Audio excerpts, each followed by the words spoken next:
without further ado, welcome. Thank you all for taking the time. I know on the West Coast, it's still only 4 p.m. So thank you for stopping your day to do this. We have a really relevant topic tonight, and with nationals coming up, Masters Nationals being held in Sarasota, I think there's no time like the present. And as we all look around, right? I mean, it was 90-something degrees here in upstate New York today. And they're canceling stuff because of heat index up here. So Europe is getting crushed. And I think it's going to be part of the new norm. So it's great to talk about this stuff. And I know with Masters, there's been a lot of trepidation with the change to bringing Masters Nationals to Sarasota.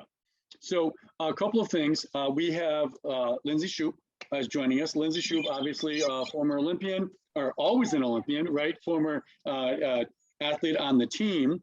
Got your gold medalist, got all that to show on your wall. You have the most important things, right? You have your degrees. Lindsay was an athlete who found rowing, or Kevin Sauer found Lindsay at University of Virginia. You're from Virginia. Had a great career, won world championships and Olympic golds and all this stuff. But that wasn't enough because you went back and got more degrees in physiology and all kinds of what makes athletes great athletes. And you currently live in Miami. So you are on patrol and a lifesaver on the beaches of Miami. And that's something that you do right now, rescue, correct? Yep. So this is something you face every single day.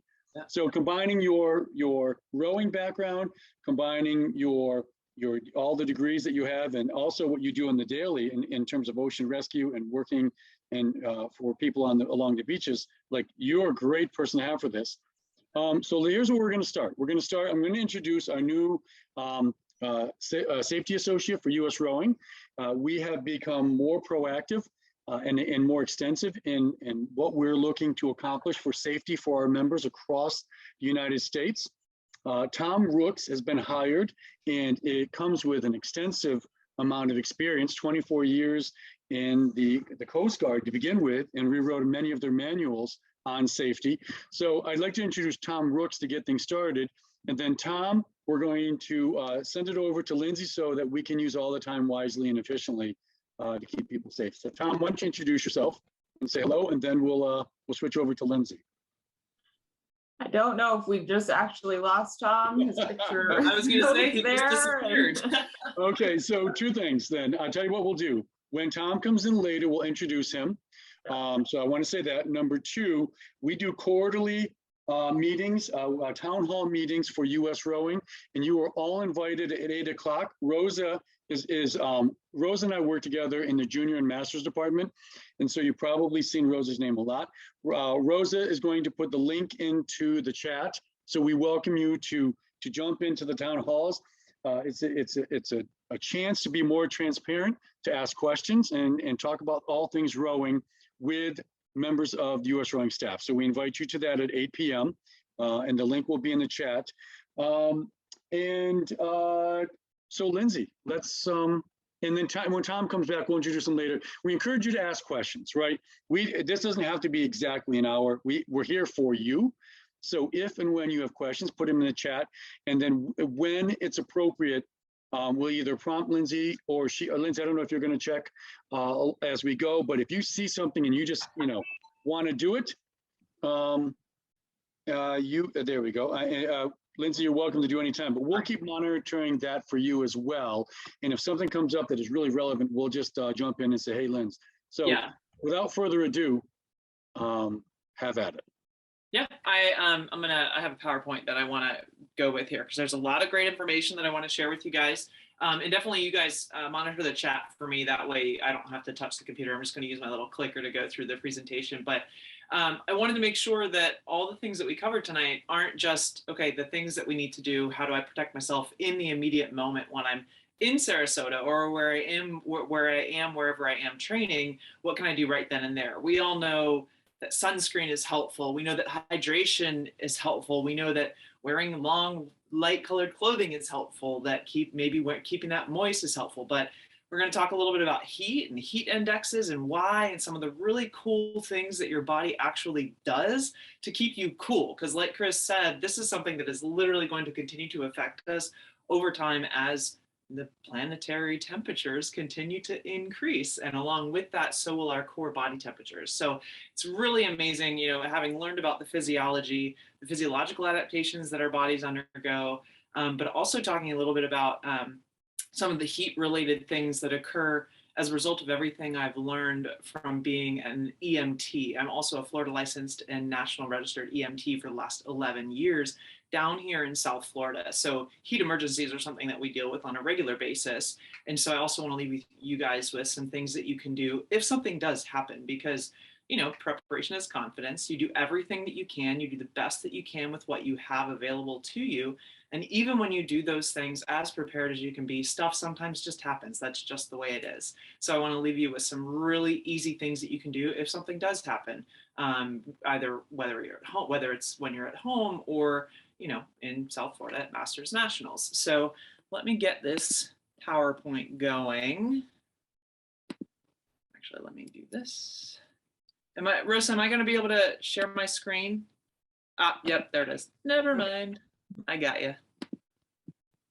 I only do these all the time, and yet I still ask that question. Okay. There we go. So we're good now, yes? Yeah. Good. You can see what I have up? Yeah. Okay, good. So beat the heat. Let me make sure that this, get this going.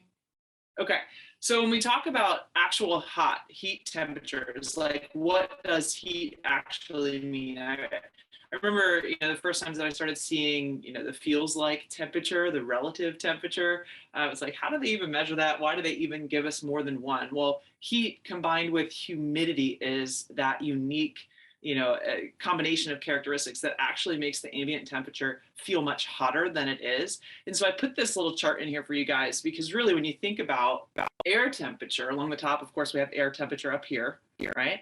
And then along the side, the corresponding relative humidities, and then the resultant temperatures here.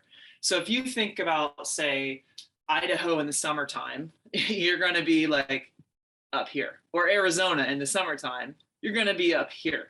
So 115 degrees, oh my gosh, it's 115 degrees. Well, with a little tiny bit of humidity, that's going to feel like 111, right? At super low.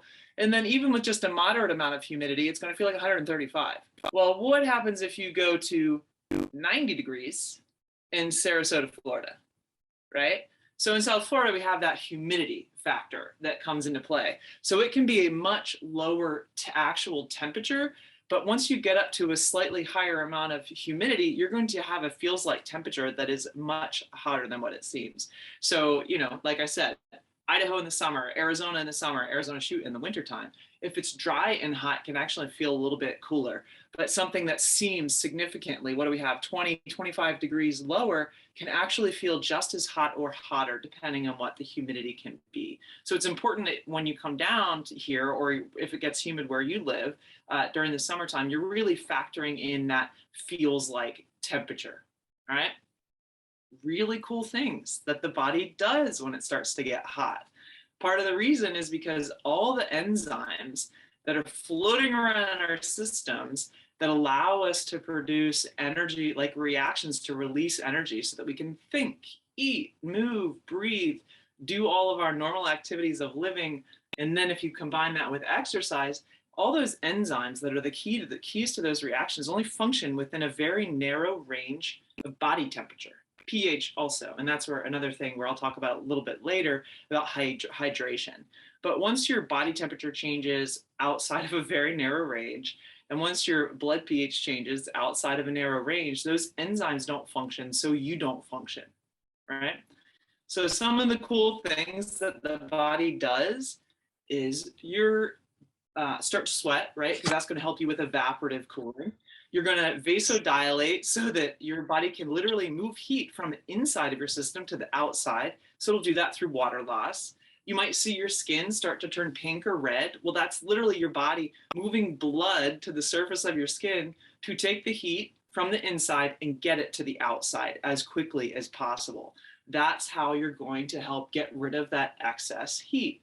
Over time, if you live in a hot environment, your core body temperature is not going to be 98.6 or somewhere near that. It's literally going to have a lower set point over time. I've lived down here for almost 12 years now. Come to find out, my set temperature has dropped significantly over the time that I've lived down here because I've adapted to these higher temperatures that we always have.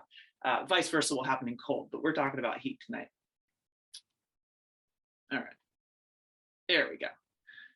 All right, so got to move this picture over here so I can see. I already mentioned how our enzymes function in that narrow range and how the body is going to adapt to help you dissipate that extra heat, but also to maintain that acid-base balance within your system. So it's gonna, over time, you'll also start to sweat more, but also in a more dilute way so that you don't lose as much sodium, you don't lose as much as many electrolytes when you do sweat, so that you're able to help dissipate all that heat without throwing off your pH as well. Fun fact, in case I forget to mention it later, sodium is the first thing a lot of people think about when we talk about electrolytes, and that is the one that we lose the most of. But potassium is the one that once you start to lose a portion of that, that causes more severe issues. So you don't want to just think about salt replacements. You want to think about an array of electrolytes that I'll talk a little bit about later. So for those of you who live in South Florida or live in a hot environment where, you know, it might be hot in the summertime or humid in the summertime, you've had the summer to adjust. It doesn't take that long to actually adjust to heat. Whenever you go somewhere, this goes for not just heat, but whatever the environment is where you're headed, it only takes 7 to 14 days, a week or two, to actually adjust to that new environment, which is really good news. That means that, you know, as the seasons change, it doesn't take you months of time and you're not that far behind. And actually 75% of the adaptations happen within the first 4 to 6 days. So right on the outset, if you're able to travel early, travel a little bit early, right? Come on down here, get here a couple days early, and that's going to help. Something else I threw in here for you guys to have is that if you're coming from the West Coast and there's a time delay, anything that minimizes your stress is going to help you manage the heat too. So if you're able to arrive early, the general rule of thumb is that for every hour of time change that you're exposed to, you want to travel 1 day per hour of change. That gives you, you know, enough time to adjust before racing actually starts, not just to the temperatures and the humidity, but also to the change in the time itself, which will help you sleep. And again, if you sleep well, you're just going to be better able to manage the stress that actually happens. So I mentioned this already, some of the physiological changes that actually happen, that your body just adapts. People always ask me, is it too late for me? Can I make the human system is this incredible, elegant machine that is so adaptable. If you give yourself time and the right stimulus and the ability to recover from that, you are so capable of continuing to adapt throughout your lifetimes. So earlier onset of sweating, more dilute sweat, those are things that happen. Lower skin and core temperatures, you're able to better regulate your fluids, your electrolytes, and your cardiovascular system is just going to stay more stable. Those are the adaptations that you'll have. All right, so what happens? I'm going to move this little bar to the bottom. Are we good so far on questions? All right. Cool. Chris, I think we should ask the one about, does the acclimation and temperature only occur if you spend a certain amount of time outside, or does time in air conditioning count too? Yeah, so they haven't made that distinction in the literature. 4 to 6 days being exposed to the environment, you know, if you spend all but 1 hour, you know, of the day and you're in the air conditioning, you won't have the same exposure.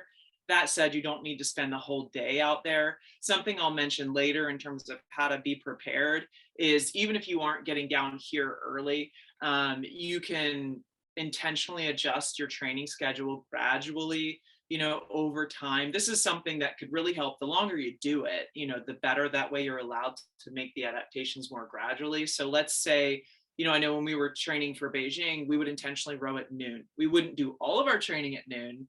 We would row our second row for like 30 or 45 minutes in the hottest part of the day on purpose. A, we were highly trained at that point. B, that was considered a short row for us, and it was very easy, extra like a level of exertion. So that would allow us to just adjust to the temperature itself. So I would also recommend, you could do it gradually. So maybe start changing the set point of your AC a little bit so that it's not such a shock to your system. Yeah, I know, Rosa, maybe you haven't had this experience too, living in South Florida. Everything feels overly air conditioned. You walk outside and it's super hot. All of a sudden you go inside and you need a sweater. It's a very strange environment to live in. You're like, Yes, I knew totally. I lived down here. Yeah, I knew I lived down here long enough when I walked outside one night and I was like, oh, I'm chilly. I should have brought a sweatshirt. And I look across the street at a time and temperature clock, and it said it was 84 degrees. Yeah. And I was cold. So, okay. So not to digress. There is one other question. Just so you all know, Rosa lives in Sarasota. So if you have any specific Sarasota questions, you can just throw them at it. There's one other question here. Did you look into monitoring heat stress in direct sunlight via wet bulb globe temperature as a good indicator for rowing athletes being susceptible to heat-related illness? You mean being out in a hot shade versus a hot sun? Yeah, Rosa, you guys use this at Sarasota right now. Yeah, wet bulb temperature, it's a combination of like humidity and then the absolute temperature. And we had some heat stress things going on earlier this scholastic year, so we started using it. We never came close to what you're recommended to stay away from. So, it was useful as another measure, but we didn't get close to it. So. You mean in terms of reducing the stress, or you mean in? So they recommend like a certain number, right? Like if you get close to, I forgot the number is, if it's 30 something or 40 something, that you should like not be working out outside, or you should reduce your intensity. And it never ended up coming to that for us. And that was, we're talking late August, early September, which is real similar to the time of Masters Nationals as well. So I think it is totally relevant. And maybe Tom can at the end touch on if that's going to be factored in, as far as the safety protocol. But we didn't quite reach that. I mean, bottom line, before because I don't want to digress, I want to address this point now and I'll repeat it probably later too, is that, ultimately that's why heart rate monitors are great. Right? If you're wearing it now, get something that's as accurate as possible, because that is literally your best barometer, because your heart rate is going to respond to. So as you vasodilate, all your blood vessels relax. When you're hot, you relax. When it's cold, you constrict, right? So when you're super hot and you're vasodilating, your blood pressure is going to have issues. So your heart rate's going to go up to maintain your blood pressure. Like you're literally just like, everything is just getting loose, right? So it's kind of like, it's a stroke effect that happens where a shock effect that happens where your heart rate is now being used to move the blood to your periphery to help you get rid of that extra heat. It's helping maintain your blood pressure as you're vasodilating. So part of your cardiovascular system is literally being just moved from, let's say you have 100% of it, right? You have this amount to function and you want to use it to also go fast. Well, as the heat rises, more of it has to be put toward dealing with the heat itself. And so if you pay attention to your heart rate, it's not like you can't just always pull a 205 on the rowing machine no matter what. It's literally just you have to adjust your heart rate accordingly and just be aware of that. That's something that can just help you. It's going to slow you down, period, right? You're not going to be able to go as fast in a hot environment as you would if it were 55 degrees. We know that from all sorts of studies, right? They've done it on running marathon times. They know exactly what percentages it impacts your speed as soon as you get to like 70 degrees. But that doesn't mean they don't run those races. It's just we overall run a little bit more slowly. Typically, how you're trained, it's still, people are still going to fall where they might fall otherwise in terms of ultimate result. Hopefully that was kind of like an additional component to the question. Okay, so what happens when we become hot and we can't dissipate that extra heat anymore? Because at the end of the day, it's literally just about maintaining core body temperature, and we can either manage it or we can't. No matter how acclimated you are, everyone is going to have a point, a fatigue point, right, where you have to slow down. I felt this today when I was running at 3 p.m. You know, I'm like, I just pay attention to myself. I can tell when I'm starting to get a little bit warmer. I can feel myself getting warmer. I can feel that kind of, I'm in tune and aware of the way that it feels to go from kind of the talk test type of running to, okay, if I go a little bit harder, I know this is going to be a real challenge, or I'm going to be in a deficit in about 10 minutes, you know? So being able to listen to your internal cues are going to help you. It's going to help you so much. So there are some heat illnesses and emergencies that do arise, and we've probably all felt them, and they haven't been true emergent situations. Only very rarely do we have true emergent situations. Out of the last 11 years that I've been an EMT, 4.5 of those working in ocean rescue for the city of Miami Beach, millions of people come out every year. I don't remember the last time there was a true heat stroke on the beach, right? We've had strokes unrelated to heat, but not heat related strokes. Okay. So let me get back here where my clicker works. Some of the different things that you probably know about: heat cramps, heat exhaustion. Heat stroke is that, higher level one. And then exertional versus classic. Okay, so over the last, this is an old piece of data, but there were about 8,000 deaths from 1979 to 2003 all across the country that were related to heat. It's like, 334-ish per year over that period of time. And so now I don't have the new information in terms of the next 20 years of time, because the next 20 years of time aren't done. But it is an issue, but it's also a very small one. Again, I reiterate that. It's a very small one when it comes to the extreme cases of heat illnesses. All right, things that present similarly: hypoglycemia. Many of you have probably heard of that, right? So a little bit of altered mental status, a little bit of dizziness, confusion, things like that go along with it. If you ever went too long without eating something, you probably found yourself stuttering or feeling a little tired or a little faint. Those are the types of things that you're going to feel. If you've ever been around someone that's had a seizure, the way they are when they're coming out of a seizure, I know that we all come from different backgrounds. We're all various ages throughout our collective experience. We probably either have had or know someone that has experienced one or multiple of these things. So think about how they might have presented. And those are some signs and symptoms that you might expect in someone that is having a heat-related illness or injury happening. So brain tumors, bleeds, migraines, infections, hypothyroidism, any sort of trauma, and then other metabolic abnormalities. So that's some of your vitamins, minerals, your electrolytes being thrown off. Heat cramps, that's the lowest level one that you're going to experience. You're sweating a ton, you're tired, you're thirsty, you're getting cramped. Part of that has to do with oxygen as well. You're like, what do you mean heat cramps? This is how I train. That is a very common thing. But if you aren't staying hydrated and you aren't attempting to stay cool through wearing light colored shirts, wearing wet shirts, wearing hats, doing the things, that can progress to heat exhaustion, which has a slightly higher level of signs and symptoms. The key differences from these different stages are going to be core body temperature. So something that, maybe Tom will bring this up later, but having thermometers, we've all gotten so used to taking temperature checks through COVID that maybe having that available is not a bad thing for coaches to have, for teams to have, for athletes to have, especially for hot environments, because whether it's hot or not, your core body temperature goes up when you are physically active. But it usually goes up to this 100.4 degrees Fahrenheit. Okay, I put the Celsius there for you too. If you work in Celsius, some people do. And once you go above that, that's when you start to step into the next level above heat exhaustion, right? So you're gonna be headachy, you're gonna be dizzy, you're gonna be confused, very similar to what you might have if you just rode a 2K, right? How do you know the difference?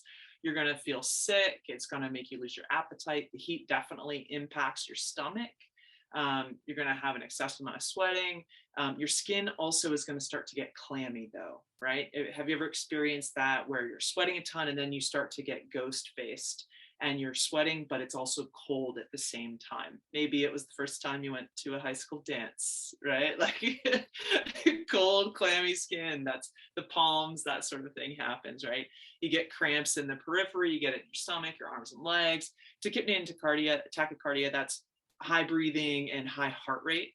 Those are compensatory mechanisms that the body does to get rid of that heat, right? Your heart rate's going to go up to help the blood go to the periphery, to help you literally shovel the heat out of your body. It wants to move it from your core to your skin as quickly as possible. You're going to be thirsty, right? It can progress to heat stroke if you then get above 104 degrees Fahrenheit temperature wise.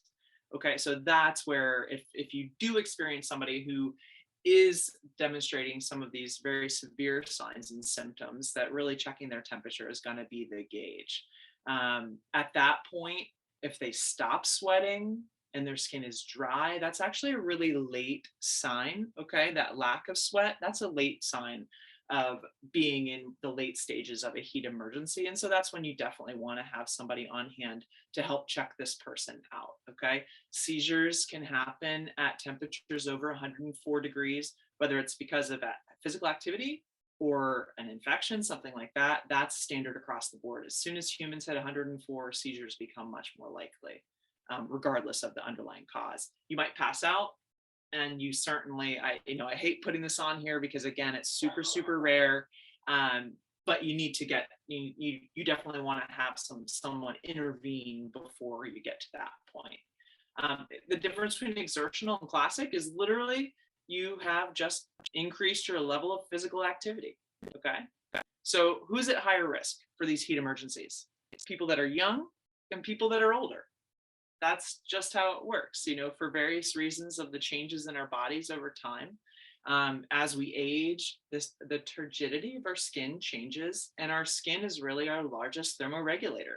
So when your skin changes, you just over time have a harder time dealing with temperature. Plus, over time, hydration becomes a problem as we age, for various reasons. Job, you forget, you're not thinking about sweating. Oh, I'm not as physically active today. Maybe you're not drinking. When we get much older, maybe we start to forget to drink water altogether for various reasons. Lack of hydration will impact your ability to manage and thermoregulate as well. If we're overweight or obese, if we're dehydrated, if we drink a lot, I'm not saying the reason I put these on this list, these are the standard EMT lists, is because combined with this list, you think about, well, I don't use drugs and I don't drink all the time.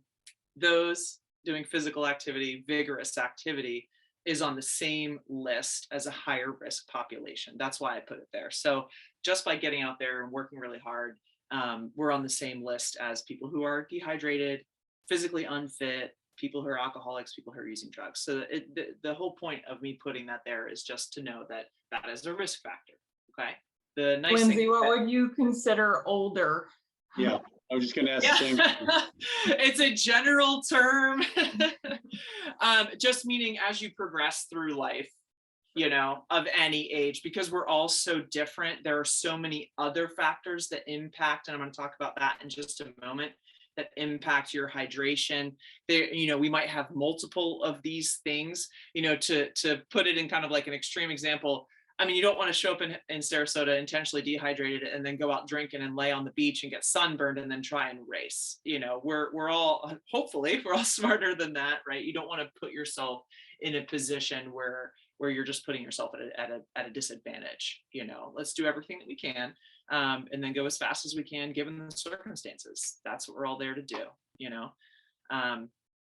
All right, so other conditions. I'm sorry that's kind of a vague term, but that is kind of the situation. And then within your own life and own self, 10 years from now, you're going to be more, you're going to be putting yourself at a higher, you will automatically be at higher risk for heat-related illnesses and emergencies. So age, we already mentioned, body weight. If you have high blood pressure, if you're, of course, core body temperature we mentioned, if you have a heart condition, congestive heart failure is that's what CHF is.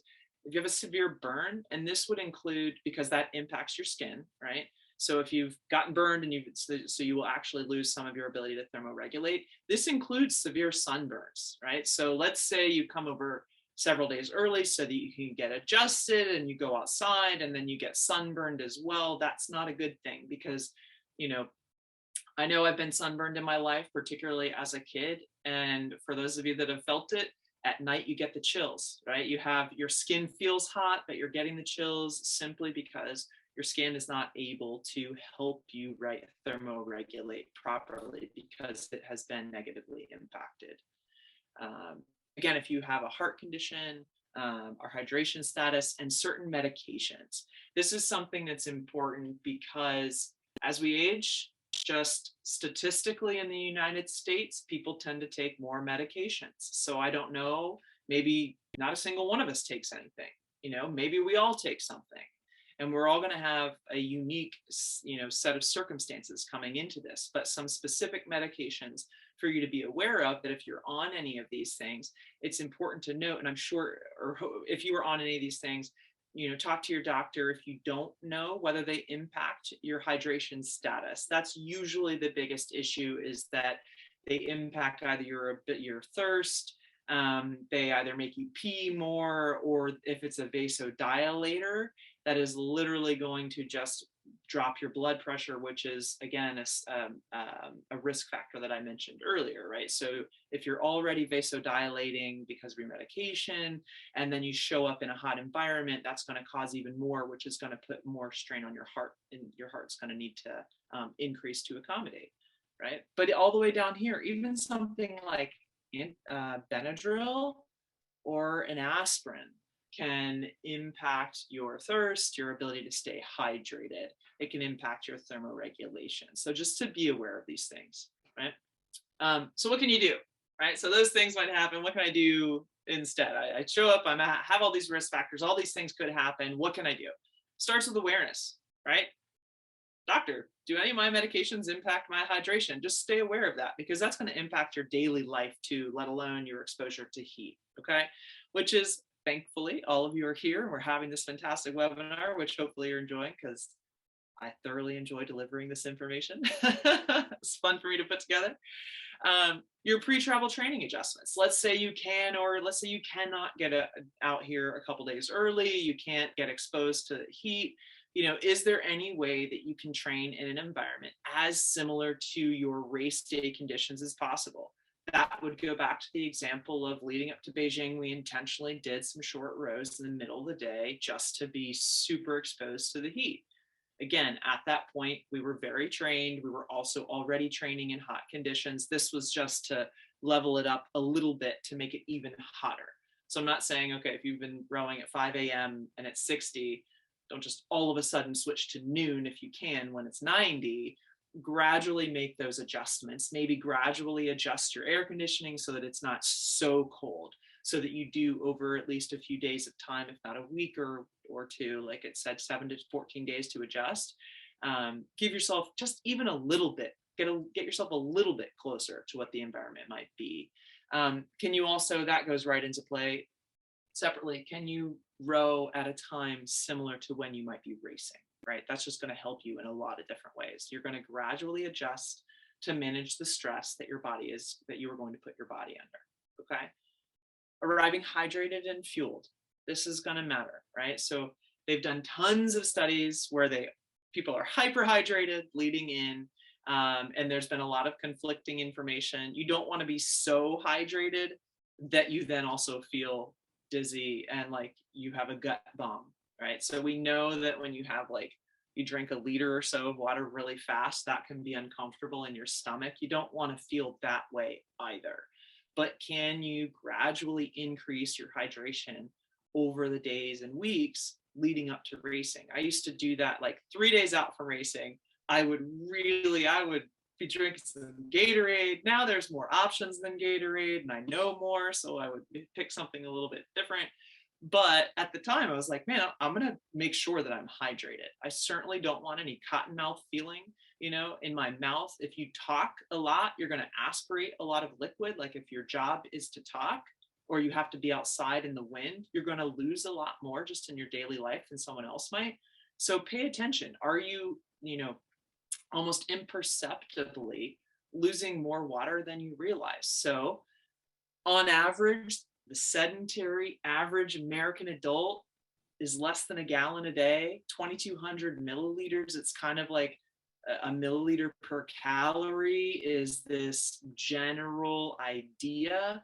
We're all so different in terms of our need every single day, especially again, if you factor in medications and pre-existing conditions, you're going to pee more or less.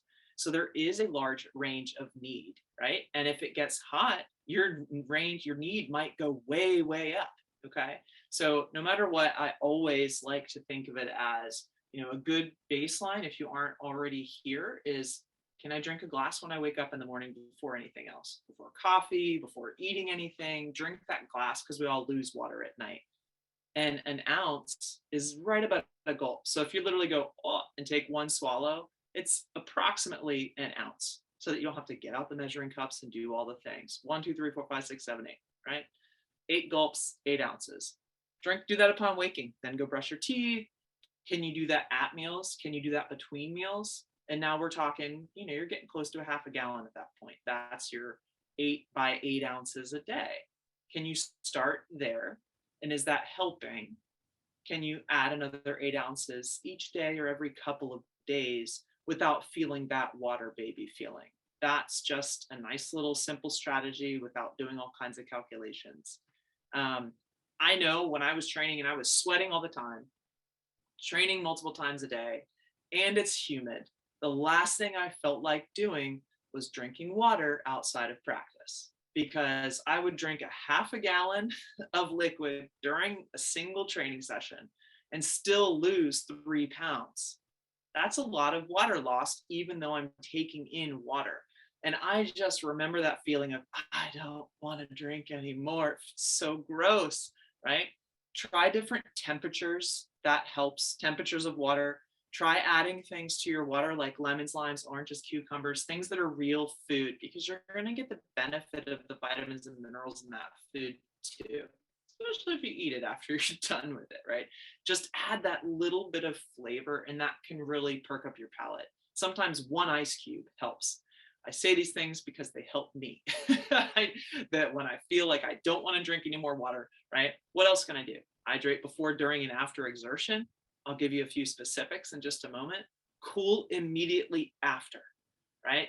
Your temperature is going to go up no matter what. Cool immediately after. So let's say you get down to Sarasota, you go for your warm up, you go row, you come back. Can you get cool as soon as possible? Okay. Have a plan so that you can get cool as soon as possible. Do you have shade, air conditioning? Do you have extra water, fans, misters, a place of refuge? And I say buddy system here. That way you can keep each other accountable to this, because it will just help you over the course of the weekend, let alone over the course of your lives. Plus, for safety reasons, if you're out there, you can check in with each other and make sure that everyone's okay, right? Eating light meals and frequently, well, that will also help you, because sometimes when you eat a big meal, you don't want to drink. You don't have room in your system to drink the water that you really need. And there have been some studies out there that would suggest that up to 60% of your hunger pangs are actually for thirst, because you're thirsty, not because you're hungry. So more often than not, when you're feeling hungry in your stomach, it's more likely that you need water. We can go far longer without food than we can go without water, right? Some other very fluid dense foods like grapes, pineapple, watermelon, those are great things to have on hand, especially for rehydrating and getting in some extra sugars after you compete, right? You don't want to consume too much prior to, because the fructose can kind of make your stomach hurt. And I'll talk about that in just a moment. Wear light colored clothing, UV rated clothing, hats, sunglasses, buffs, right? Get them wet. Don't wear a wet buff. You will suffocate yourself, okay? If you put it over your face, get it wet, keep it around your neck. It sounds silly, I know, but it's a true thing that you don't want to do. But if you get it a little bit wet, that helps with the evaporative cooling process. Okay, that's where the misters. Sometimes people use little spray bottle misters. All right, rather than just getting yourself wet, just and that way it is just enough liquid that it'll help you cool because it'll actually evaporate. So a little trick that I used to always do was I would take a bandana and I would put it in a baggie with ice and keep it in the boat with me. By the time that I'm done, it's already melted, but it's nice and cold. I could put it on the back of my neck. I could put it on my wrists, all right? Put it on my eyes if I needed to. Just put it in the places where you're gonna need it. Maybe take multiple. And as it melts, extra weight, you probably will go faster because you're appropriately cooled than being worried about, oh, I have some ice in the boat, right? Think about the cost benefit analysis here. What's really going to help you? My teammates used to make fun of me because I was always the one wearing the t-shirt and the hat. When I was in college, I didn't want anything. I didn't wear glasses. I didn't wear a hat, wore nothing. Next thing I know, I'm training with the national team. Everybody's shirts off, uni's down. And I'm like, where's my shirt? Where's my hat? Because every tiny little bit of energy that they wasted protecting themselves from the sun, I didn't. It helped me go faster, right? So it also, which helped me get more training effect out of what I was doing. All right, so hydration, because I want to make sure that we get through all this. Lindsay, two questions real quick. Going back to water, do sparkling waters count? No sugar, just the gas. Anything thoughts on sparkling waters? I mean, it's water. Like if you have a soda stream, it's literally just infusing it with carbon dioxide. I haven't done extensive research on what that actually does to your system. The bubbles, so it is liquid. You are consuming water. I don't know what the carbon dioxide offset is in terms of how that might impact diffusion of gases. Haven't done that specific research. But you are getting liquid into your system. So as long as the bubbles aren't filling you up and preventing you from being able to drink more, right? Keep that in mind also. Also, if you do drink the ones that have the natural essences of flavors added to them, that can actually be bad for your teeth. So just also keep that in mind. That's a total side effect thing here. Yeah, that's just an extra bonus for tonight. Yeah. I'm on the dental hygienist. The second question, is plain water sufficient? Should we be replenishing with water that contains electrolytes? So is there something better than water? So Lindsay, in the course of a practice, like we used to have a rule of thumb where the first hour is water, and then an hour into practice, we start switching over to the Gatorades of the world. And, what are your thoughts on that? Yeah, that's exactly what all the research says. If you're doing an hour or less, then water should be fine as long as you're adequately fueled. That's always the caveat, right? Is like the qualification is as long as you are adequately fueled. And I'll bring this up in just a moment as well. Something that you can do literally in just a moment. Make sure that you are eating. This is not a nutrition conversation. That's because it would take much longer to bring all that. But make sure that you are eating such a nutritious, high quality diet in the weeks in particular leading up to racing. Eat the rainbow, eat the colors, because what are electrolytes, right? They are cations and anions. They are vitamins and minerals that are electrically either positive or negative, and they are floating around in your system. So where do you get those things from? From the food that you eat. So if you are stored and fueled through eating leafy greens and cruciferous vegetables every day, if you're eating a rainbow of colors over the course of the week, you don't have to do it all in one day. Learn that, right? Eat all the colors over the course of the week. Can you get at least, I like to recommend 2 to 4 colors a day, because it becomes challenging depending on where you live. The more variety you're getting in your diet, the more different colors you're getting means you're getting different vitamins and minerals through the foods that you're consuming. If you're eating nuts and seeds and shellfish and fish, you're also getting a nice array of vitamins and minerals out of that you're going to keep in your system. Calcium, people don't realize that calcium is actually one of the most important electrolytes for us. That's going to help your muscles contract properly. It's a positively charged ion, right? So that is one that often gets overlooked. You're not like dumping calcium into your water. So you need to get those things through the foods that you consume as well. An electrolyte replacement. Let me when I get to that, I'll circle back to it. Okay. All right. So hydration, being hydrated, what does it do? It literally expands your blood volume. It makes it less viscous, which makes it flows better throughout your system. It's not going through your veins like honey. It can literally move that heat faster. It can move that oxygen to your muscles faster. It can help you get rid of the carbon dioxide faster, right? CO2 is a metabolic byproduct of going hard and living life, right? So you gotta be able to have a good blood flow to get the good in and get the crap out. So if you're hydrated, you're going to have more blood volume. You're going to have better blood flow to the skin. You are literally, your sweat glands are going to be bigger. You're going to sweat sooner and your rate is going to be higher. If you are dehydrated, the opposite things are going to happen. You're going to have less blood volume. It's going to be more viscous. It's going to have the ability for it to flow is going to be impeded, which is going to negatively impact your ability to deal with all the heat. Not only that, we know when it's hot, you actually burn more carbohydrate than you normally would otherwise. And that's not a good thing if you need it to literally race the race, okay? So we have an increased rate of muscle glycogen use when you are dehydrated. You don't want to do that. It actually, when you have glycogen, it requires like 4 grams of water to store a gram of glycogen. So it's important that you're hydrated to be able to store that glycogen in the first place.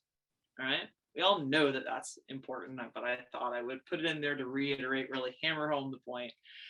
Some signs and symptoms of being dehydrated: you're feeling thirsty, your pee is dark, it smells strong. Again, if you're on medications or have other conditions, that's going to impact the normal signs of dehydration or hydration. So just be aware of that. Feeling dizzy, lightheaded, tired, everything is starting to dry out. Rosa, I don't know about you, but I go to the next county up. I go like an hour north of Miami and everything dries out. Like, I'm that accustomed to the humidity. Yeah. Yeah. Well, I went out this to was California a little bit and I was like, I couldn't believe how dry it was. Mm-hmm. Even in a humid environment. I ran a run in Charlottesville, Virginia in June, and I was running up this hill, and I just was commenting to a friend of mine that I was running with. I said, man, this is a great running temperature. No joke, get to the top of the hill, and everyone else that was running with the running group was standing up there having one giant conversation about how hot it was, that it was an awful temperature. But another one to really keep an eye out for is low urine output, right? If you're not peeing that often, 4 times a day is really not that often. You want to be peeing every hour or two. That's kind of hour and a half to 2 hours is kind of normal, depending again on underlying conditions and medications. So very, very small things. It doesn't take a huge loss to have a negative impact on what you're doing, right? So thirst doesn't even show up until we've lost 2% of our body weight in liquid, but your exercise is impaired at about 1%. Okay, so if you're waiting to be thirsty before you drink something, you're late to the game. Okay, you're going to find severe declines with another 1.5% and severe impairment, like literally getting dangerously close to these problems down here once you get to 5.5% losses. All right, that's just some fun facts for you guys. Okay, heat as well. GI distress increases, happens more often in women than in men. Don't really know why. Part of it could be because women tend to be a little bit, well, this is relative to running. They use, a lot of the data comes from running, but tend to run a little bit slower than guys do. And so sometimes they're able to consume more liquid and more food while they're doing something, which can actually contribute to the stomach issues. Some things to think about avoiding if you know that this is a problem for you is the reason why they suggest milk is because everybody out there has probably some sort of degree of lactose intolerance. And so even just like the most mild amount of intolerance can cause GI distress when you're adding in physical activity and heat on top of that. High fiber, that's going to cause GI distress. Aspirin and NSAIDs, so if you take an Advil or an aspirin, that can actually cause a stomach issue as well, especially if you're not eating with it. Excessive fructose, so like high fructose corn syrup, right? You want to, if you're going to drink an electrolyte drink, make sure it doesn't have high fructose corn syrup in it, because that's going to cause a GI distress as well. Okay. I'll circle back to fructose momentarily. Dehydration alone will make you feel sick. And a moment for coffee and tea. If you're a coffee drinker and you absolutely have to have it, cold brew is less acidic. So maybe consider a cold brew to reduce the acidity and that sour stomach feeling. And both coffee and tea are diuretics, right? So that's going to make you pee more automatically. They irritate the bladder, they're going to make you pee. So that's going to impact your hydration status. So key electrolytes: calcium, magnesium, sodium, potassium, chloride, phosphate, in no particular order, except for the fact that I put them calcium and magnesium first because people forget about those. Looking at your sweat, so you want to make sure that those are electrolytes that are available to you if you are drinking some sort of electrolyte drink. Your sweat rate, something that you can do here. We mentioned percent body weight loss for that initial chart with the different things that are happening. Something you can do also to consider for any team is to have a scale on hand. If that's not an issue for you for other reasons, keep it on hand and weigh yourself before and after, either naked or wearing the exact same clothing both times, because that's going to give you an accurate depiction of how much water you actually lost. When you go out and train or when you go out and race, you are not losing actual body weight. You are losing water, right? You would have to go out and row off loosely 3,500 calories, like almost 2 entire days worth of an average human's amount of food in calories, to be able to lose a pound of physical body mass. But you are literally capable. I personally have lost more than 3 pounds in a single row. And that is very common, right? Very common in endurance trained sports, okay? Especially in hot environments, especially in humid environments, because you're also going to sweat more simply in response to the environment, because your body is going, I want to sweat so that I can evaporate, so that I can cool. But because of the humidity, the evaporation doesn't happen. So it goes, let me get some more sweat out there because it's not working. So you tend to lose even more than you might otherwise, right? So a good general rule of thumb is figure out how much you've lost body weight wise from the beginning of your end to the time that you left the dock and came back to the dock, right? Or for the first part of the day, whatever time frame you can measure without also consuming food, right? Because then you have to factor that in. But let's say you do it for a row. For every pound that you lose, you want to replace, just to get back up to where you were, 16 to 24 ounces. But then you also have to add on top of that whatever you consumed.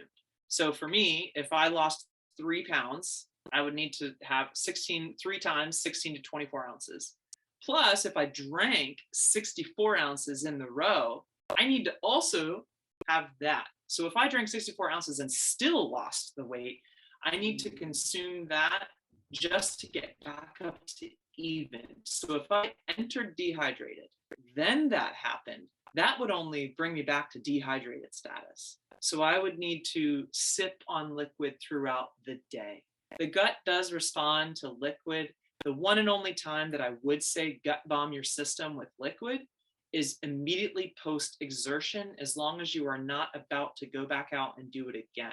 Because in the same way that your body is incredibly receptive to nutrients post training, it's incredibly receptive to liquid, especially when you combine it with glucose, a little bit of fructose, and possibly some protein, right? They move in and out of your gut together. So if you have, the reason I say glucose and fructose is because you can literally, there are different numbers of transporters on your gut in order to be able to move that in and out of your system. And once glucose is saturated, you still have some fructose transporters, right? Those are not saturated. So if you have 2 different types of sugar in your liquid, that's going to help you get more energy into your system faster, and it's going to help you get more liquid into your system faster. So even though a moment ago I said stay away from excessive amounts of fructose, having a little bit can actually help. You have more glucose transporters than you do fructose transporters, so it doesn't take much fructose really. Follow me so far? Okay. Don't want to digress too far for you. Another rule of thumb: 6 to 8% glucose solution. So that means, if you want to make your own, you can literally Google search, how do I make a 6% solution? right? And it'll tell you. It's literally, grams per milliliters in terms of whatever you're adding. Very easy to do, very cheap to do, very clean to do, and you can make it very specific to you and your needs. Gatorade, if you've ever consumed Gatorade, most of us probably have. We are in Florida. I am in Florida, right? Gatorade actually falls, even though, like, think about the last time you tasted Gatorade, how sweet did it taste on your tongue? To me, it tastes like, just pure candy. It tastes so sweet on my tongue, I have to dilute it. That Gatorade is actually on the lower end of this spectrum. So if you actually get up to an 8% solution, it's going to be incredibly sweet, and that can harm your stomach, right? So even though this is our optimum range, if it upsets your stomach, don't do it, right? Dilute it, but something in there is going to help you more than not having anything in there whatsoever. Because, Chris, you mentioned a moment ago, the hour, if you're going over an hour, if you're racing multiple times in a day, and between your warm-up race and cool down, masters races are shorter. So that's a very helpful thing in terms of the time of exposure. But if over the course of the day or a few hours you're racing multiple times, you're going to want to consider having something in your drink, particularly if you don't have time to eat something, right? So even though the races are short and you might be able to stop in between, you need to consider having something in what you're consuming, depending on when you're able to eat, how you enter the situation, and whether you're racing multiple times. I had an athlete when I coached at Barry who just had a super sensitive stomach. So before racing, she would only be able to consume some sort of, sugary, sports drink. And to be honest, if you are planning ahead, doing a short warm up, and the race is going to be short, and you have a sensitive stomach, if you literally just take something like a Gatorade or a honey packet, right, pure sugar, put it on your tongue, swish it around in your mouth, and spit it out, your body will give you a half an hour of free energy as long as you enter fueled in the first place. The only thing that you start to break down in your mouth is carbohydrate. About 30% of carbohydrate digestion occurs in the mouth. And we don't know the why behind it. It could just be because the brain is so close to the tongue, literally physical proximity. It tricks the brain into going, oh, food's coming, I'll give you a little bit more. Survival, we always keep energy in our body, right? But if you tell the body, I'm about to eat more, give me a little bit of what's hidden in there in the safe spot, it will give it to you, but it will only give you at a maximum of half an hour. So if you have a super sensitive stomach, consider just a honey packet on your tongue and some water, right? Okay, so something here that I actually found over the years that was the best thing I wish I had known years and years and years ago. And yeah, I do this to taste because 6 to 8%, again, is crazy sweet. Maple syrup, salt, and water, right? I get my salt in there, I get a little sugar in there, and syrups like maple syrup, you're getting vitamins and minerals out of the syrup itself because it's real food and not processed sugar from a packet, right? You're getting a lot of benefit to that. And syrups like maple syrup, brown rice syrup, things like that tend to be easier on the stomach, which is, again, going to help you when it's hot and you might have GI distress. I found that is a great way to kind of keep me drinking if I don't otherwise want to drink something. And it just gives me a little bit of food in my stomach and a little bit of salt in there also, that just helps keep me going when I need it. So rule of thumb, this comes out of Canada and the US here. 50 milliliters, which is about 2 cups. You want to be drinking liquid. About 2 hours before, can you consume that? It doesn't have to be chugged all at once, but can you drink a little bit? Like sip on it about right around 2 hours prior to. The same amount about 15 minutes before. If you can't do 2, can you sip on 1? It's better than nothing. And then if you are out there for a prolonged period of time, can you drink a half a cup every 15 minutes or so? But again, don't be having the gut bomb, right? But make sure that you are keeping up with your hydration throughout. All right, so note here, if you have a couple of short races and it's throughout the day and you're concerned about the heat and you want to make sure you're staying super hydrated, so you're really on it, you're able to come back and hang out at the tent or whatever, and you're able to eat and drink, and it is possible to overdo it. These cases are rare, but this is also important to know. Again, it happens more common in women simply because you have more time to consume something, right? So if you're out at the course all day, because it maybe in rowing, it happens because maybe women are out there racing 10 events, who knows, right? But if you gain weight during the course of your physical activity, unless you're severely dehydrated going into that, that's also not something that you want to do, because you can dilute your system, which throws off your electrolyte balance as well. And that can present with the same signs and symptoms of all the heat-related illnesses that I mentioned earlier.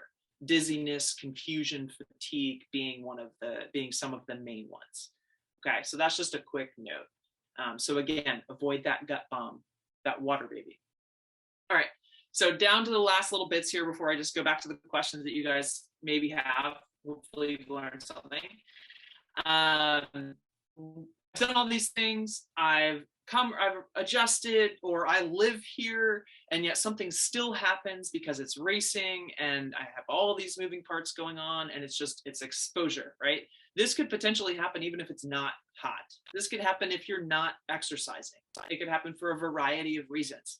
Maybe your significant other or your friend or your family is coming with you just to watch you, and it happens to them, okay? The first rule of thumb here is time is brain. So if it's a true emergency, call 911. That's why I have safety people on board here, right? They're going to be there. I know that US Rowing has all of those safety things, down pat. They are there. We always have the 911 folks are there for you. But the interesting thing, right? So if there's a hot temperature and there's a fire happening, what do? You do the same thing for a heat illness that you do for a physical burn, and that is stop the burn as soon as possible. Keep that in mind. If someone's having problems, stop the burn. How do you do that? It's not rocket science. It doesn't take fancy anything to figure out how to make that happen. Obviously, quit the activity, okay, which you're going to have done because you would have docked at this point probably, and you're maybe putting the boats away, and that's when you start to feel it come on. I had this happen when I was a kid riding horses. This is not unique to rowing, okay?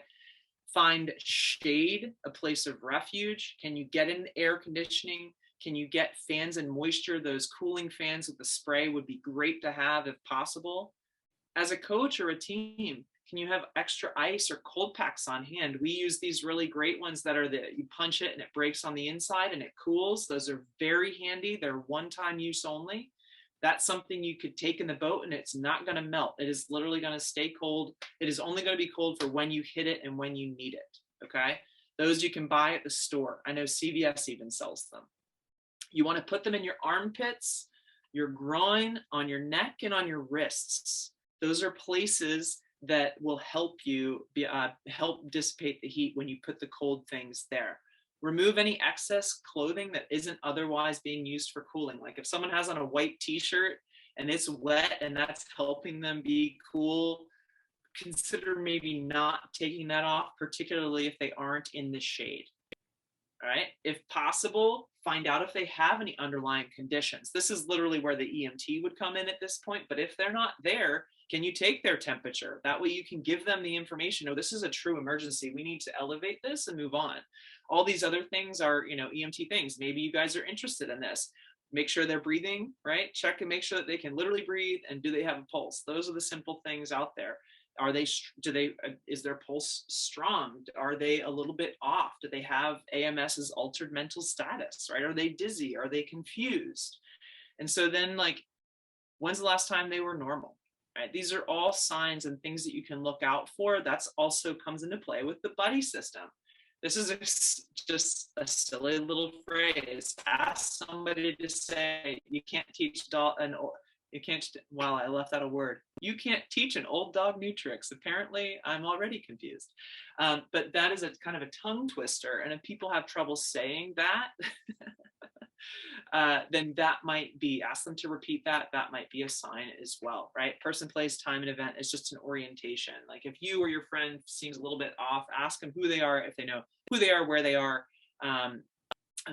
anchor them on the calendar, and then ask them who the president of the United States is, something like that, right? And that's going to help you identify if they're truly confused, messing with you, or if it actually is a true emergency. Okay, things to have on hand. Again, this goes back to the coaches, teams, just ways that you guys can be prepared. It's not scary to live here. I love South Florida. But it's just, you know, just like having a shovel in your car or blankets in your car. If you live in a cold place, this is what you do. You make sure you know, have cold packs or ice on hand, have water. Recommendations is like, oh, cold plunge. Everybody's doing that these days. Maybe don't shove somebody all the way down in there. But kiddie pools are recommendations. You can also take a tarp. They call it a tarp taco. Put some water on a piece of plastic, like piece of whatever, the thing that you might lay down in the bottom of your team tent, and have people hold it. Fold it up like a little taco with the person inside, and that way they get some water on them that way. Again, fans circulating air, misting fan spray bottle. Again, in a true emergency, 911. Two great apps. This is the last couple things I'll share with you guys. Two great apps. The Red Cross one in particular is very easy to use. If you are a coach, if you are a teacher, if you are anyone interested in being able to help people, download either or both of these. Again, the Red Cross one I love, because anything you could need, let's say you know all of this stuff, being able to literally look at it really quick, what are the steps, what happens, that's going to take away the mistakes, it's going to take away the nervousness. When you open up I'm pointing at it like you can see. When you open up the Red Cross app, it's going to help you with all of these things. Anything that could happen. This is only the first page of what happens in daily life. And when you click it, it's going to tell you exactly how the person might present and what you can do about it. Notice down here, we have heat stroke. You can go all the way down to that, click on it. It's going to tell you about heat cramps. It's going to tell you about heat exhaustion. It's going to tell you about heat stroke. It's going to tell you how to know when it's happening and what to do about it. And they all, of course, also have links to, you know, 911 and all that kind of stuff. It's a really phenomenal app. I don't have kids, but I have nephews. It's something that I downloaded as soon as it was like, wow, I'm a registered EMT, right? And yet I'm going to have this app because if something happens with them, your brain might go out of your ear and you don't deal with an asthma attack every day. What do? You know, so click on it. It's going to help you in anything that could possibly come your way. We'll answer a few more questions. I'm happy to answer them as long as you need, if people have them. I have a zillion things I could continue to talk about if you guys have specific questions. But if you have even additional questions or things that you think about after tonight, find me at Lindsay Dershoop on Instagram and Facebook, or on my website. You can email me through the website, and you can direct message me through either of those other ways. And I am happy to help in any way that I can. I love the human body. It's amazing. Rowing changed my life. It came into my life at age 20 when I was overweight and hadn't played sports for 2.5 years. And every day since, I just love helping people discover more about our sport and about themselves and about their bodies through it. It's fun. I'll stop there. So let's do this. The town hall has started at 8. So if anybody wants to go there, you'll still have the benefit of asking questions. Rose has just put the link back in. Tom, you're going to have to go over to that. So would you put your email in for everybody so they can reach out? Any questions about safety, or any questions about specifically about Masters Nationals / safety? They can reach out to you. So Tom will put that in the chat as well. Lindsay, there is a question here. And it says, I hate bringing water into the boat. I'm a big believer of pre and post hydration. Is there a reason I should start taking water in the boat? You know what? This was something that I meant to put in the PowerPoint, and I forgot. So in the heat, something else you can do, and this will help answer your question about taking water in the boat. Get good at warming up on land. I love warm-ups. Like, how can we get better at warm-ups? Because you don't always have the space to do it on the water. When it's super hot or super cold, if you minimize your warm-up time on the water to just the bare bones of what you need to be ready to race, the better, because you're not exposed for too long to that environment, right? Can you Can you do your dynamic? Can you do your general on land? Can you do your dynamic on land? Can you even hop on the erg for a little bit in the shade? That way you get the main components of your warm-up taken care of, and then you do just your rowing specific stuff on the water. That minimizes your exposure to the direct sunlight and the heat. That's also going to help you do repeats over the course of the day. Same thing when you cool down. By the time you row around the island and get to the dock, it's going to be plenty of time to cool down. You're not going to literally physically cool down until you hit the shade, hit the water, have the shirt, have the ice. So get good at cooling down on land too. Be super high quality and super clean when you're taking strokes. I mean, I do this whether it's hot or not. Every crew that I ever coach, only quality strokes, right? That also helps you minimize exposure. Water in the boat leading up to racing. For anyone that I've ever coached that has the same thing, they don't like taking water in the boat. It depends on how long you're out there. Again, if you shorten that warm-up time, and let's say you're only out there for 20 minutes, like literally do the bare bones and go straight to the start, you still probably about 5 minutes into that want to at least have a sip. So take the water in the boat, take a couple of sips. No one says you can't dump it out, you know, and then just wrap it up in your extra shirt and leave it at your feet. It's not going to weigh anything extra, but even just a little sip to swish around in your mouth and then spit out is going to help you. Dump it on your shirt. That's going to help you. It'll also allow you to take at least a sip, a half a cup, right? I mentioned a half a cup every 15 to 20 minutes. That'll give you that little sip once you cross the finish line, if you're able to tolerate it in your gut. That's just going to help keep you healthy throughout the course of the racing and your time in the summer anywhere, let alone in Sarasota.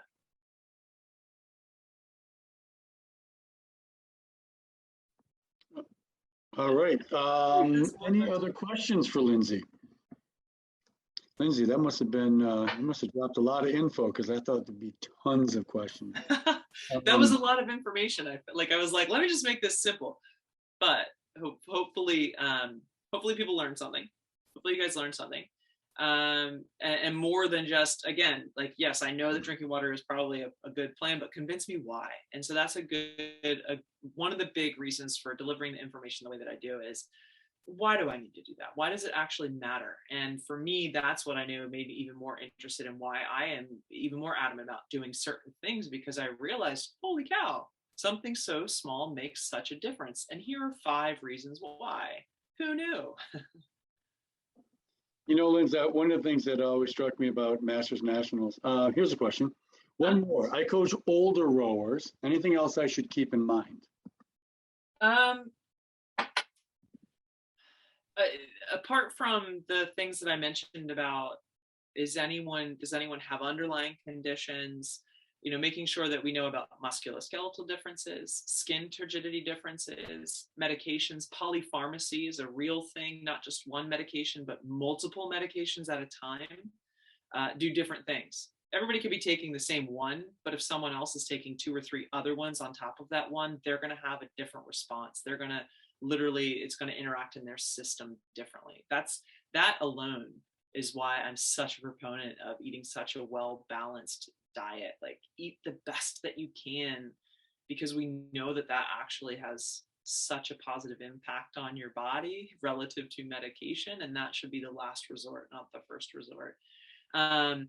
Depending on your age range of older athletes that you work with, there's going to be a range of people that literally just don't like to drink water, you know, depending on how much older, because it causes discomfort. You know, you might have to, as we age, and we're talking over decades of time, you know, you're going to have to go to the bathroom more and more often. And that's something that people voluntarily dehydrate to avoid, which that alone could come into play with, go with the philosophy of high quality strokes only on the water. Can you warm up on land longer? That would give somebody the ability to go to the bathroom closer to the start of the race, you know, and that just being nervous can cause you to need to pee more often, let alone any of our age or hydration or underlying condition statuses.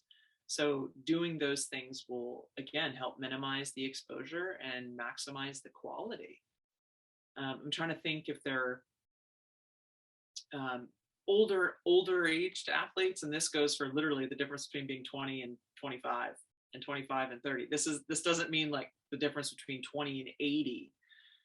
The older we get from one year to the next, and we all have different experiences with this, our recovery time is longer as we age. It's not just, when we're 10, we bounce back. We are literally more elastic than we are when we're older. And so being super mindful of the recovery time is really important. Just as a general rule of thumb, making sure that you're aware of the fact that as you age, your max heart rate comes down. So someone who might be 10 or 20 years older than someone they're rowing with, you need to be very specific about their heart rate ranges and help familiarize them with those. What is 60 or 70% for me at age 20 is very different than 60 or 70, or I should say 80% at this point, at age 40, 41, so knowing those changes that are just naturally part of the aging process are really important. There's a question right here about heart rate. Actually asks, if you're looking at heart rate monitor to inform your training in the heat, what should we be looking for? Is there a specific percentage heart rate we should be staying under for safety in high heat, while also not being so conservative that training is sacrificed? But that's the thing, right? So the level of effort, period, regardless of what you're doing, is still the percentage of your maximum. So if you're looking to have a steady state session, and I say that simply because that's kind of the easiest chunk to really look at, your 70 to 80% of your maximum heart rate is still like your heart, like you're going to literally have to go slower to stay in that range. If you try to go, I'm a this split, that's my split, that's the danger of only using splits rather than being aware of heart rate, that once you step over, your percentages, you're now in a new training zone.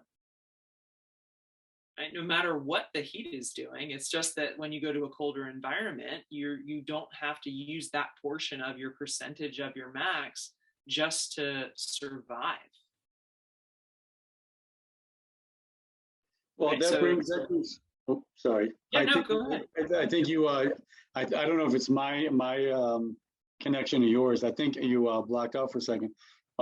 So in terms of preparing for for heat, Mike asked a question about training volume and intensity related to working in or preparing for hotter, more humid weather. You obviously try to do as much as possible in cooler times of day, but do you have any suggestions about training volume and intensity as you're preparing to go to a place that's a lot more hot, humid? I mean, it just goes right in the same thing. If you're in a situation when you're preparing, the other thing that it will help you do, if you do expose yourself at least in a gradual manner to a situation that would be as similar to the environment as possible, regardless of being able to physically adapt to it, you're going to be able to practice your protective strategies, your preventative strategies. You're going to be able to know what it feels like to sweat a little bit more and how that physically feels to you and how you respond to that. Just the psychological impact of that is important to experience in advance if possible. Being able to practice your hydration strategies, being able to practice what types of clothing might work for you. I never liked wearing sunscreen because it always goes down your hands and makes everything slippery, or it always ends up in your eyes, right? If you don't row on salt water, now having coached in South Florida, you get salt water in your eyes, like more than just the sweat itself in your eyes. You now have literal salt water in your eyes also from the water that you're rowing on. That's another reason why I always liked using clothing instead. And I would actually put bandanas around my wrists, not sweatbands because they took forever to dry, but I would literally do the whole 80s style bandana and tie it around my wrist because it would keep the sweat from dripping onto my hands, which helped me hang onto the oar better without excessively using forearm strength. And they dried out really, really fast. That way I could just open them right up and they were super thin. So they were I could reuse them constantly. Training volume leading up to it, just bear in mind that heart rates matter more than speed at that point when the heat all of a sudden comes on. Because again, your training zone is your training zone. And if your heart rate's above that range, you're no longer in your training zone, even if the speed doesn't correlate. That's what I was saying early on. Like, we know that, again, most of the research that has been done is typically done with running and cycling, because those are kind of two of the really oldest ones that you can kind of do in a vacuum, but we know that 50 some odd degrees is ideal marathon temperature. But if you remember in Rio, it was such an issue. They're talking about running in Brazil and it's going to be so hot and all these things. Yeah, they end up running a little bit slower, and it's minutes of time over marathons. But we just know that the speed is not as fast as the temperature and the humidity goes up. That doesn't mean their level of effort goes down.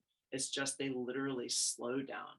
So bear in mind when you're doing volume, and this is something I do in general, especially working with a range of athlete speeds, male, female, novice, non-novice. Think about this phrase that is growing in popularity is time under tension, right? So if it gets hotter and you want to row 20K and everyone's going slower, they're going to be out there for longer. Okay, so they're actually training more. So they're working just as hard, but training more. So you as a coach, just be cognizant of their heart rates, making sure they're not overdoing it. Maybe do it intentionally every now and again, but not repeatedly to the point where it's putting them in a deficit. And also pay attention to how long it is taking people to complete activity as the temperature rises. Because if the heart rate's there, that means their physical exertion is appropriate. It's there, but it's literally taking them longer to complete the work, so they're training more.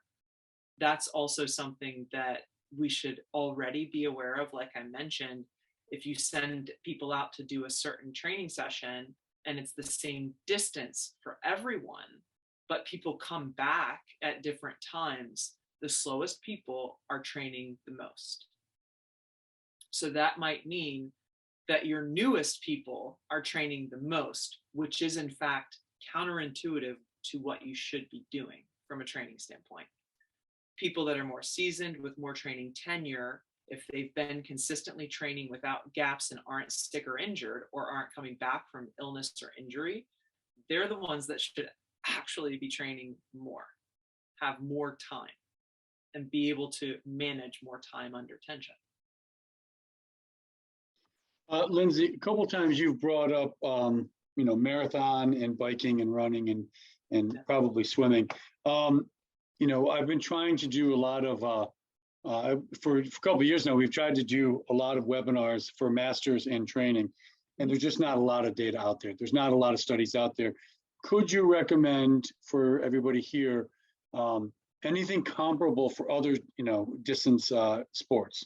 Is there anything that's age related, right? Age related changes. Do you have any good resources or sources for people to look into to learn more about how the body undergoes changes as you age within their sport? Within the sport, I mean, and the hard thing with that is that it would be case studies at that point. There was one case study that I read, and I need to find it and send it to you, but because it was one of the first ones that piqued my interest when I initially retired from rowing. I was 7.5 years into about 7 years, 8 years, 8.5 years, 8.5 years into my career. And I thought, gosh, if I'm going to go back and do this again, I need to be smarter. So I started looking into age and age-related changes and what I need to do differently. Because for me, I didn't get hurt for the first 7.5 years. And I know, Chris, you and I have talked about this extensively or repeatedly. I didn't get hurt for a long time. And the only reason I got hurt is because I didn't know any better. I didn't know that detraining was actually a defined concept, an intentional step down in between, right? I also didn't realize how strong and fit I got over a period of time. And so only after a period of time off and gaining like 25 pounds and jumping back into training after that, did I get hurt, right? Foolish me. It seems so obvious. And now I'm like, gosh, I mean, who knew, right? Yeah. But I ran across a case study because we know just through aging, period, how the body changes. That you could really look up. But relative to rowing specifically, there hasn't been a ton. I'd be interested to study the whole atrial fibrillation thing, and if that's correlated to rowers, or is it because rowers traditionally end up in high stress jobs, at least historically speaking, that could be a part of it too, because my grandmother never rowed, but she had atrial fibrillation, but she was also someone who was a worrywart and had a lot of stress in her life. And so that's a correlation with people with high stress. But I ran across a case study about a French rower who, over the course of, it was like 10 or 12 years of his career, elite career, was able to maintain his VO2 max over time. And what changed was that he had his, over his training volume, a higher percentage of it was dedicated. He made sure that he maintained his intensity, but the massive volume of steady state shifted, and he spent a lot more time in recovery. So, my theory, this is my theory having looked at that, is that over time, once you figure out how to row, a lot of the strokes that we take in rowing and row all this steady state is not because I need to grow my blood volume and have all these morphological changes in my heart and the vasculature and blah, blah, blah. It has more to do with figuring out the stroke and the technique. And once you figure out the technique, like, we're not just sitting on the rowing machine for the sake of sitting on the rowing machine for our steady state. We're rowing many miles in singles and pairs. We're rowing small boats to figure out the stroke. So once you figure that out, you can cut out some of that volume and err on the side of caution. Keep the intensity so that you make sure that you keep the strength and the VO2 up, and then do way more recovery, right? Shift some of that steady state time to cross training, to sleeping, to eating, to physical therapy, to seeing the masseuse, whatever you need to do to decompress and bounce back from that intensity. The two people, I'll just follow up with that as well, is Dr. Steven Seiler does an awful lot of work in this field, and he's a cyclist as well, Yes, and his daughter's a runner, so she's getting her degree in that. So if you were to find Steven Seiler, he has a lot of great stuff. Dr. Seiler does, and Bill Chambers is the guy that we've had on, and he's sort of documenting, in a life in progress, like a life in progress, and how you come back from injury and what happens as you age, and all the struggles. So there would be two names that just for the person who asked the question, there would be two names. Seiler is someone that if you study exercise physiology, you will actually study him extensively. He said in his webinar, he's been doing this for almost 30 years, and the biggest, the kind of odd thing to kind of conceptualize is rowing always gets compared with cycling and running in particular, because we train as an endurance sport, but we race as the redheaded stepchild, right? Like, we race somewhere in between. And so it's still, because it's more than 4 or 5 minutes long, it's still a predominantly aerobic activity. It's not a 1-minute race, So it isn't a highly anaerobic activity, which is why we train that way, which is why we do get compared to cross-country skiers, runners, and cyclists, because you kind of have to train that way in order to be able to function for more than a few minutes of racing at a high intensity. So that's why, people are like, but it's only this. Well, it falls into that category for that very reason, along with swimming.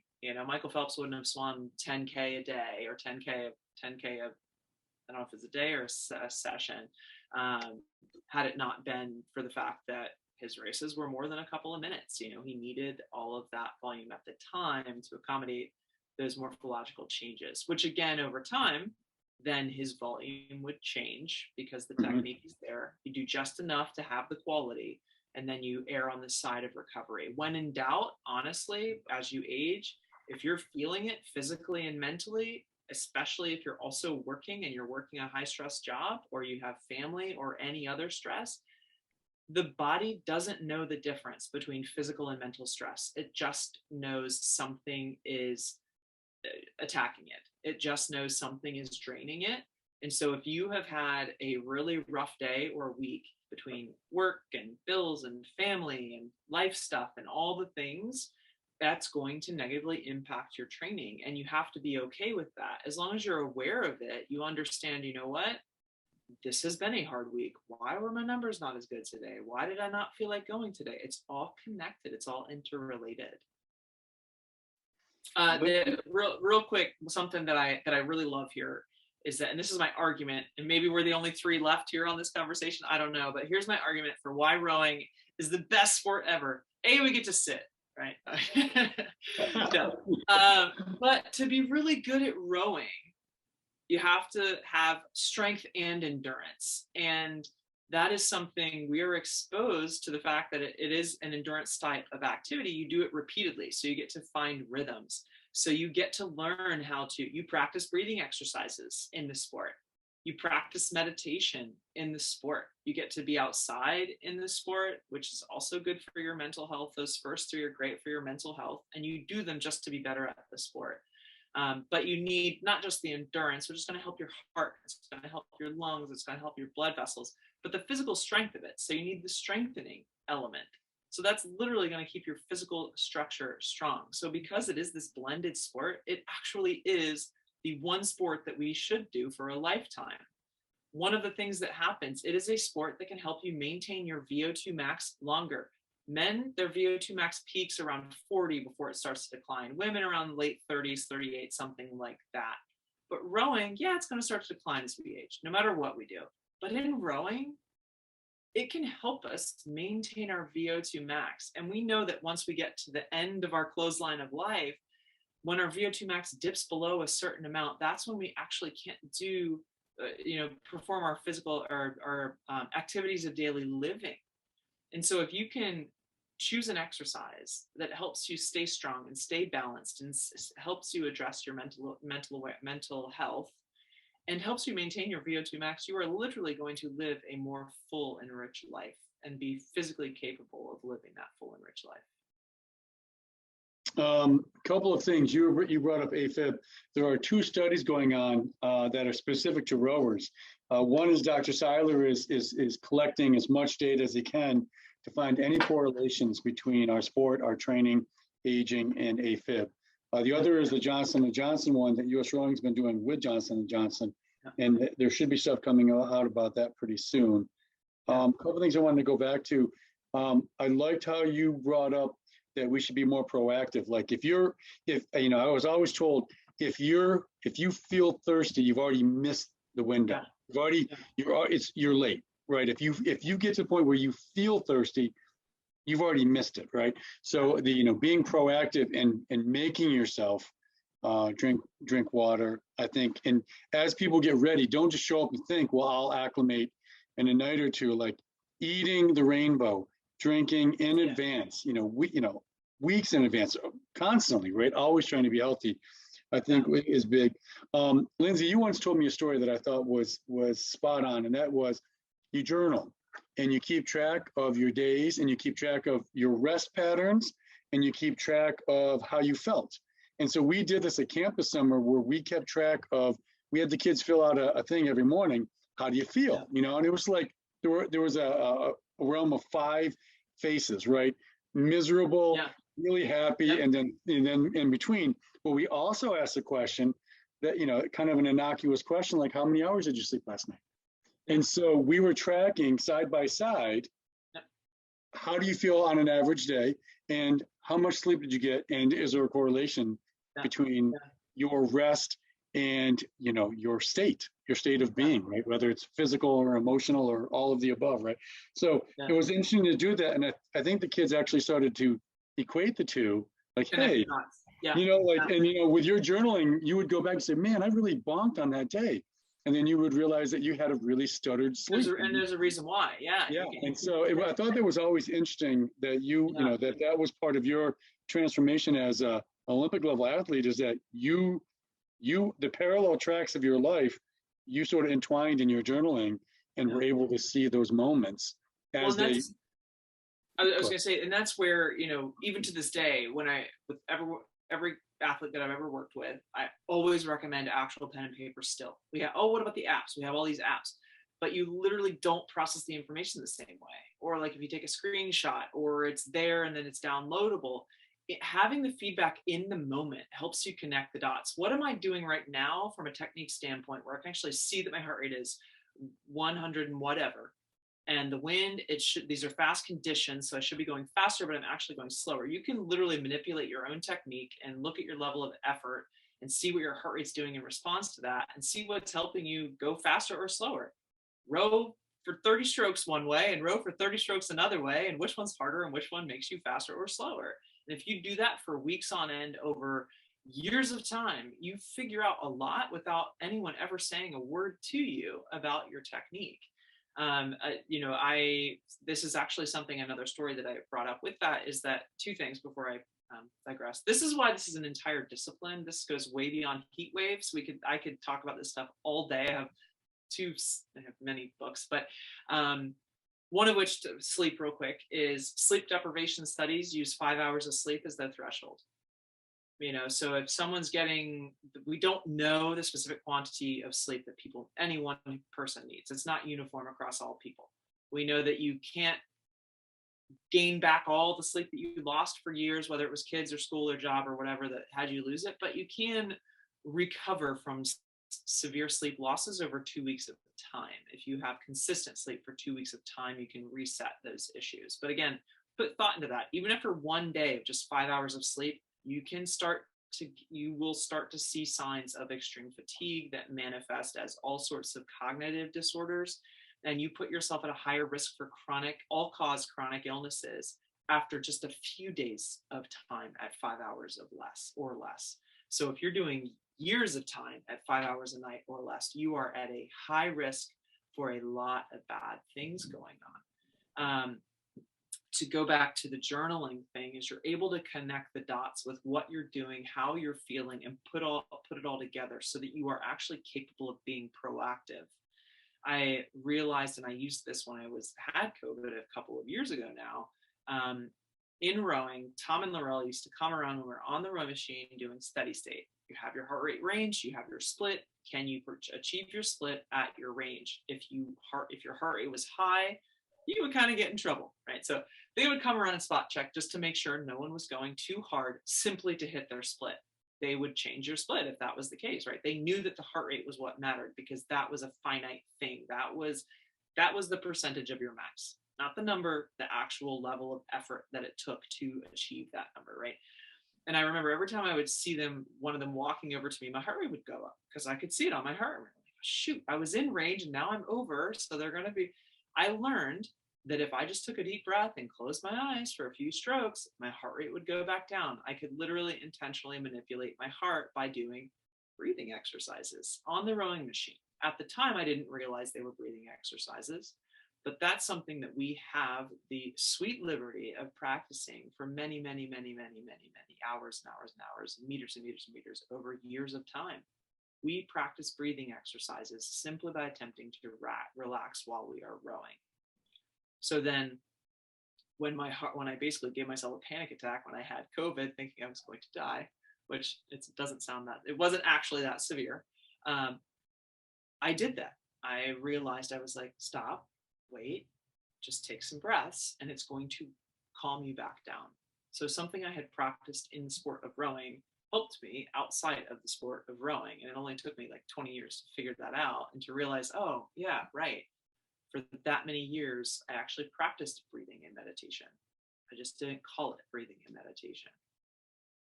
It's probably a good lesson for life as well, not just for being on the erg, right? Exactly.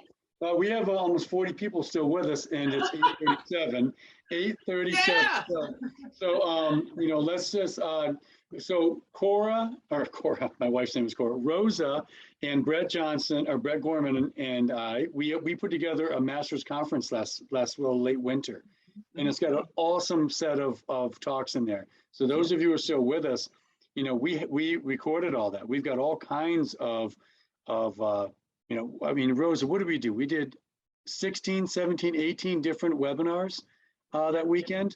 And so they're all out there.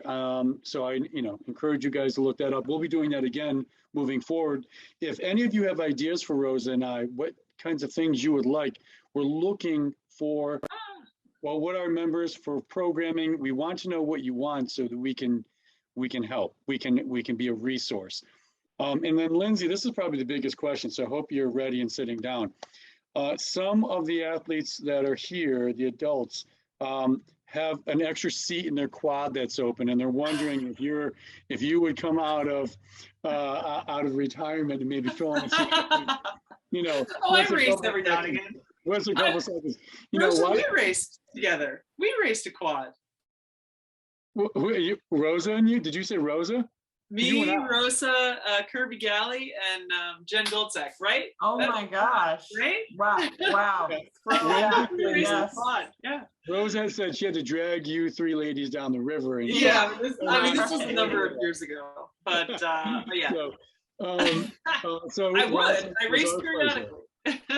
Let's see here. Rosin said thank you, and then Ashley, awesome.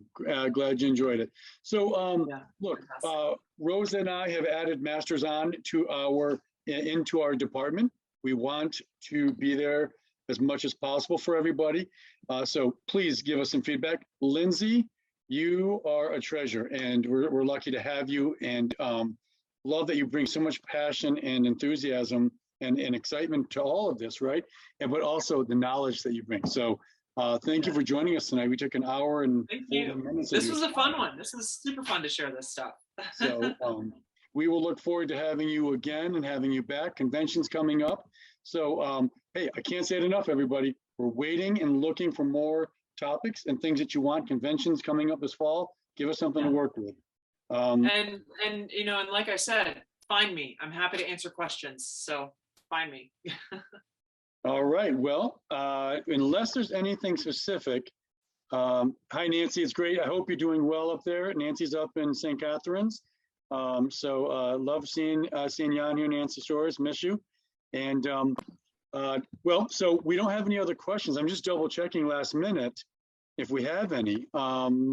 Lindsay, you've already given out your information. So if people have questions, can they reach out to you? Yeah, that's what I was just saying. Yeah, you can Yep. find me at Lindsay Dareshoop on Instagram and Facebook, and you can find me on my website by the same, lindsaydareshoop.com. Awesome. Lindsay, have a great night. Rosa, see you tomorrow at JFK for our 8-hour flight. And everybody have a great night wherever you are, and a great time at Masters Nationals. Thanks for joining us.